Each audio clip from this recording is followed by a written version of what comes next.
When rumors first started floating around that a Marvel XCOM was in the works, I was ecstatic. When it was revealed that Midnight Suns wouldn't share anything in common with XCOM, I deflated. That bias stuck with me for so long that I even threw a tiny bit of shade at the game in my Phoenix Point review. However, as time went on, I slowly started to warm up to the idea. I love Marvel and I love card games, so it couldn't be all that bad, right? Well, after playing it, I can say that it certainly isn't Marvel XCOM, but in an ironic turn of events, it ended up being my favorite game of 2022 anyway. Marvel Midnight Suns features two very different styles of game in one. The first half is a very deep and strategic turn-based combat game featuring card play. Then, in a rather stark contrast, the other half is a superpowered pow-wow social sim where you befriend various Marvel heroes through a hulking heap of dialogue. I happen to be the direct victim of her ambition. The amount of voiced dialogue contained in Marvel's Midnight Suns is tremendous for a turn-based game. The lead engineer at Firaxis claims that it features 65,000 lines of dialogue. For reference, Mass Effect 3 had 40,000 lines. Needless to say, a good portion of the game is spent chatting with your fellow superheroes. For a massive Marvel nerd like me, there is a great amount of joy in being able to interact with these characters, learning about them, seeing their personalities come to life in-game, or even how they interact with each other. Having a picnic with Doctor Strange or playing video games with Tony Stark invokes an almost childlike sense of joy in having a simulated friendship with those characters. Many of the various characters are on point with their writing and dialogue, from Tony Stark's snappy quips to Steve Rogers' wholesomeness. At the same time, others explore the depths of their personality in unexpected ways. Blade is more than a brooding badass vampire hunter. He's also an avid bookworm in Midnight Suns, for example. Blade, did you start a book club so Carol would join it? No. Yes. Sort of. We were talking about books, and I may have suggested the two of us read a book and talk about it. You create your own character in Midnight Suns, and they are not a blank slate self-insert character, they are closer to the likes of something like Commander Shepard. The hunter has a predetermined backstory and traits, but you still choose their dialogue options and mold them into your own personal version of the hunter. There's also a neat sort of role reversal with how the game lines up your relationship with the team. In most games like this, you would serve as a rookie being mentored by these legendary heroes. Instead, you're the legend, a mythical hero of the past. Many of the characters look up to you, or at least look to you as the prophesied savior against the impending apocalypse being unleashed upon the world. It's a neat twist, and it works well. Resurrected, chosen one thing. Interacting with the various characters is for more than simply advancing the plot or soaking in the universe. You gain friendship levels with each of the heroes, and the higher your friendship is with them, the more gameplay benefits you earn. For example, you have an overall team friendship level that earns you rewards such as combo cards that allow heroes to perform team-up attacks in battle. But each individual friendship unlocks and strengthens passive abilities for these heroes, such as Captain America gaining block each turn or Wolverine healing when you redraw his cards. When you max out a character's friendship, you unlock a special Midnight Suns costume for that character, and a powerful Midnight Suns ability. Whenever you send a hunter on a mission, any hero that accompanies you gains friendship, but you also lose or gain it through various dialogue choices, hangouts, and by giving gifts. It's a slow-going process. By the time I finished the game, I had only unlocked one character's Midnight Sun ability, but you can carry friendship levels over into New Game Plus, and I have more on that later. Through my initial playthrough, picking and choosing the right havens, hangouts, and gifts was a lot of fun. Each reward is potent, so I was able to feel the effects of my efforts straight away. There are many avenues of progression in Midnight Suns, and friendship is just one of them. And it's certainly interesting, the first time anyway. Who is a good girl? It is my Charlie girl.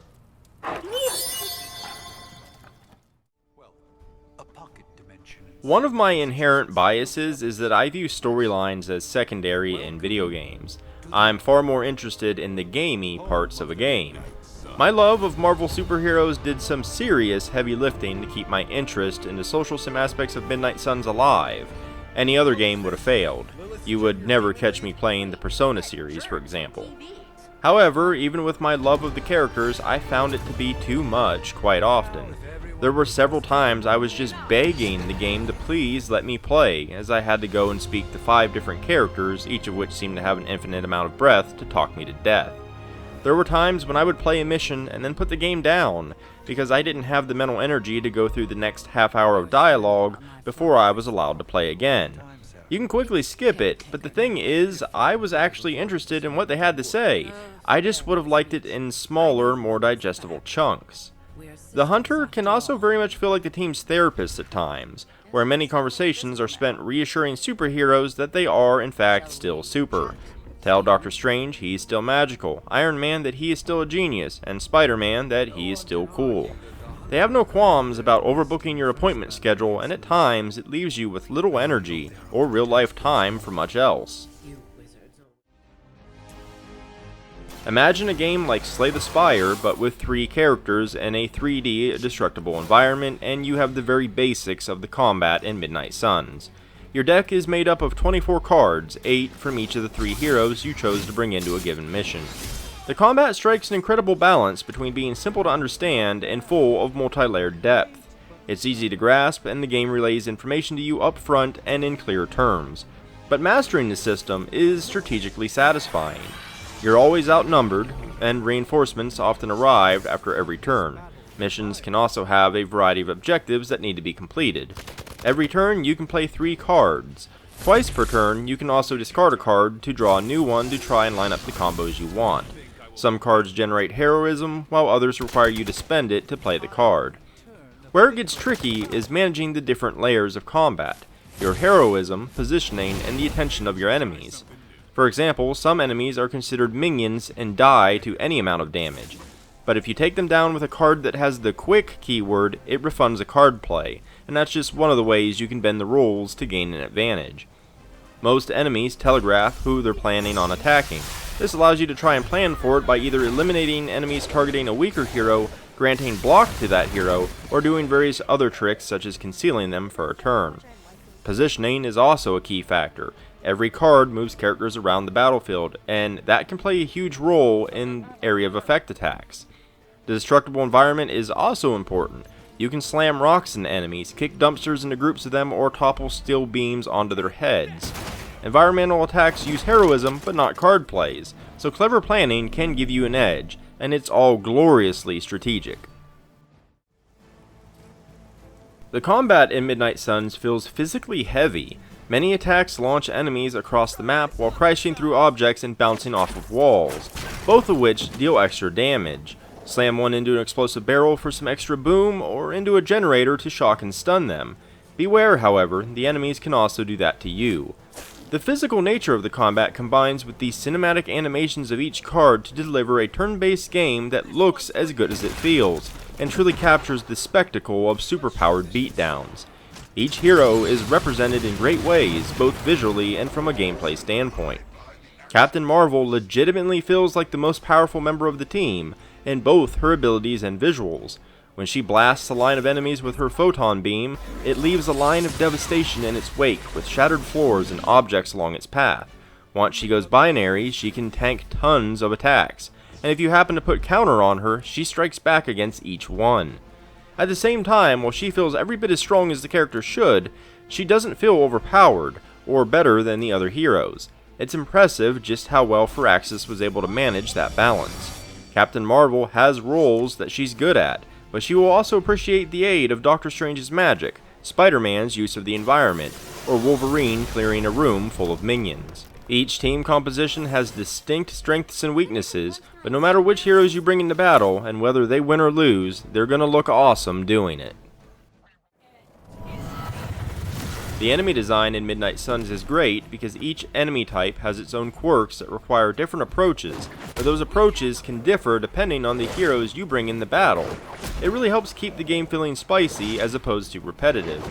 For example, Hellhounds target a single hero as a pack.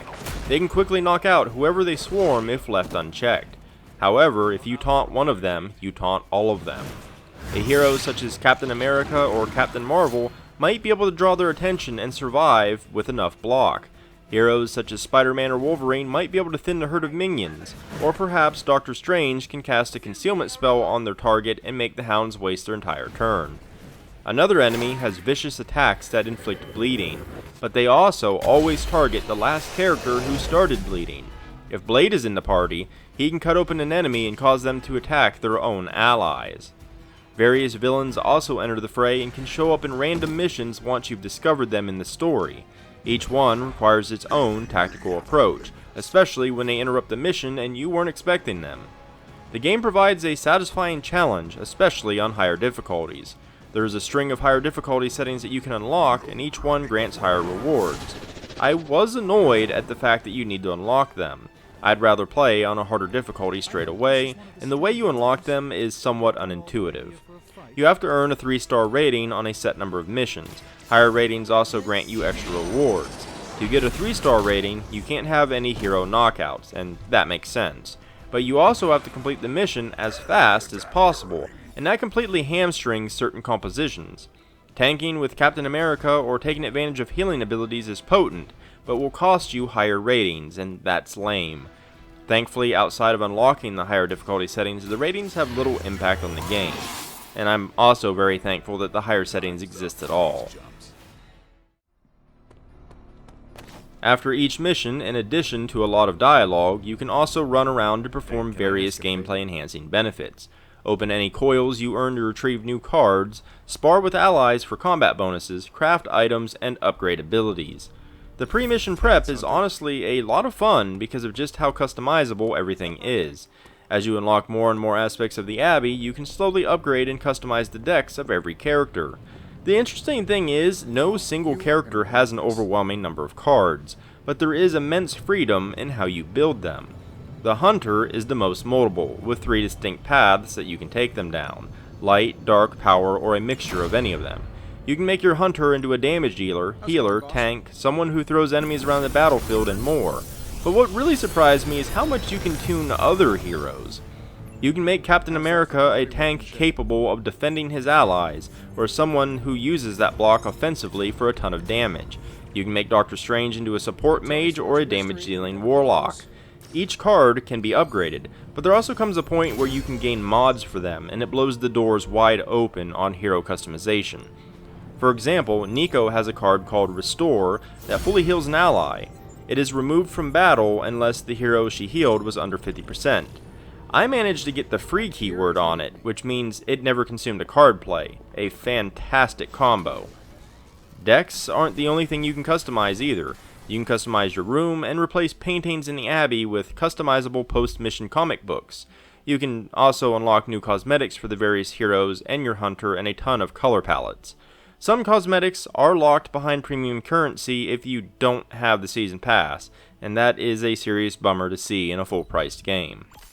The Abbey is an open-world area open to explore, full of lore to find and puzzles to solve. It's optional, but does reward you for pursuing it.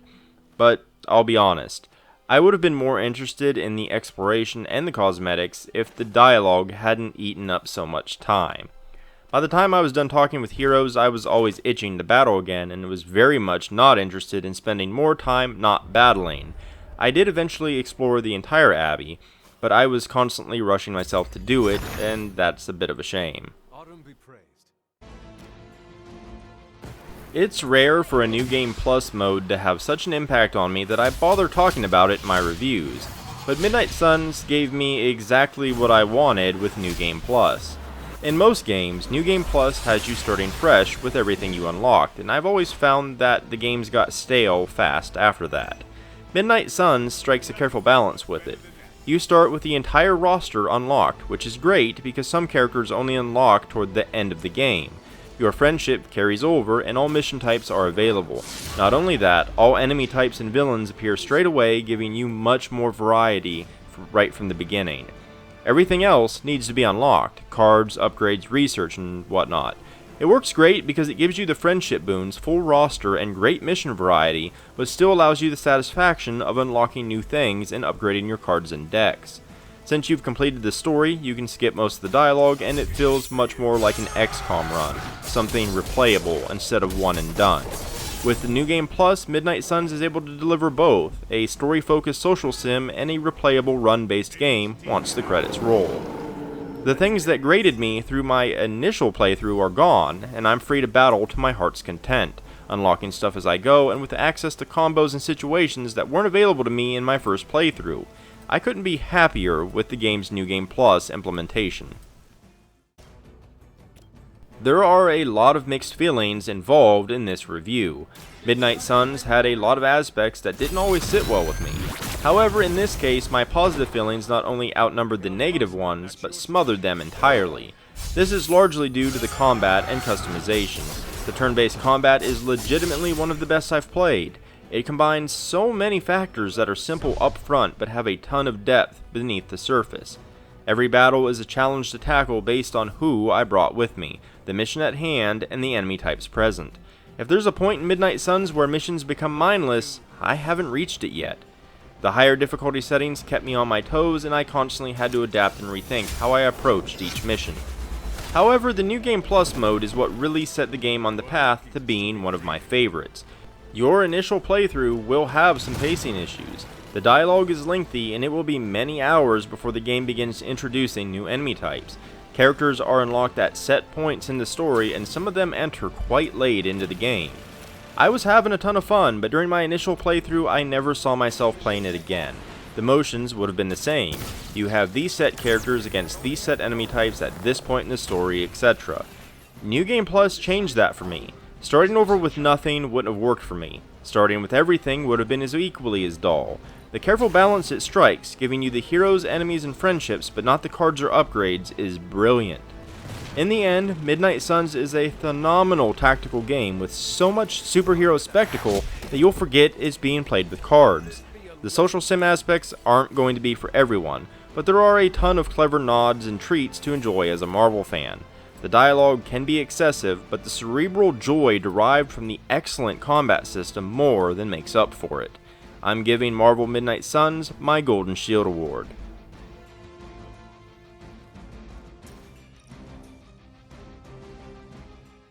If you enjoyed this video or found it informative, consider liking and subscribing. It really helps me out a great deal and boosts my visibility on YouTube. I've also left several links down in the description below, including to my website where you can find the bulk of my written content, my Ko-fi page, Twitter, Patreon, Instagram, and more. But in any case, thanks for watching, and until next time.